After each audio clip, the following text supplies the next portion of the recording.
దూసుకుపోతుందనే చెప్పొచ్చు ఒక రకంగా. కారు దూసుకొనే పోతది. బుల్డోజర్ ని రానియ్యరు. కారు ఉంటే బుల్డోజర్ ని రానియ్యరు అనే మాట ప్రజలు చెప్పకనే చెప్తున్నారు. ఓకే. ఆయననేమో టికెట్ తీసుకుని ఆయననేమో రౌడీ షీటర్ మమ్మల్ని ఖతం చేస్తామంటాడు. మమ్మల్ని ఇంటికి పోనీయడంట. ఇక అదేందో ఏమో మరి మాకు అర్థం కాలేదు. అంటే ఇది ప్రజాస్వామ్యంలో ఉన్నామా? ఈ మా అంటారు కదా ధమ్కీలు ఇచ్చే దాంట్లో ఉన్నామా? మాకు అర్థం కాలేదు. కానీ మేము ఈ కండువ వేసుకున్న వాళ్ళు ఎవరం ధమ్కీలకు భయపడము. తెలంగాణ తెచ్చుకున్నాము. అంటారు కదా ఉద్యమాల గడ్డల పుట్టిన బిడ్డలం మేము తెలంగాణ వాళ్ళము. బాపు కేసీఆర్ సావు నోట్లో పెట్టి తెలంగాణ తెచ్చుకున్నది ఇట్లాంటి రౌడీ షీటర్లకు భయపడం తమ్మి. రండి అని చెప్పిన ఓపెన్ ఛాలెంజ్ చేసిన నేను. ఖబర్దార్ నవీన్ యాదవ్ రా, నేను ఇదే గలీలలో తిరుగుతున్నా, ఏం చేస్తాడో చూస్తా. భయపట్టిస్తాం మరి. భయపట్టిస్తే ఏం చేస్తాడు? 4 కొడతాడో చంపుతాడో. నేను ఆడామెను 4 అయితే నేను కూడా 4 కొడతా, నేను 2 కొడతా.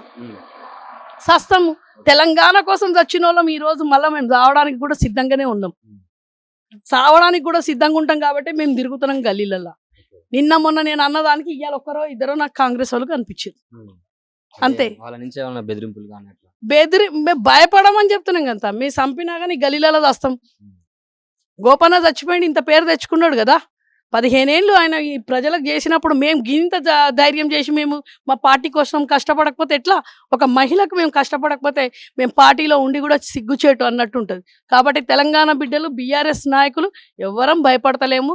నవీన్ యాదవ్కు ఓపెన్ ఛాలెంజ్ చేస్తున్నాం. మేము గలీలలో తిరుగుతున్నాం. ఏం చేస్తావో చేసుకోమని చెప్తున్నాం. అల్టిమేట్ విజయం మీదే అంటారు? ఖచ్చితంగా మాదే. కారు బుల్డోజర్ మధ్యలో చెప్తున్నాను నేను. విజయం మాది కాదు, కారు బుల్డోజర్. కారు కేస్తే బుల్డోజర్ రాదు.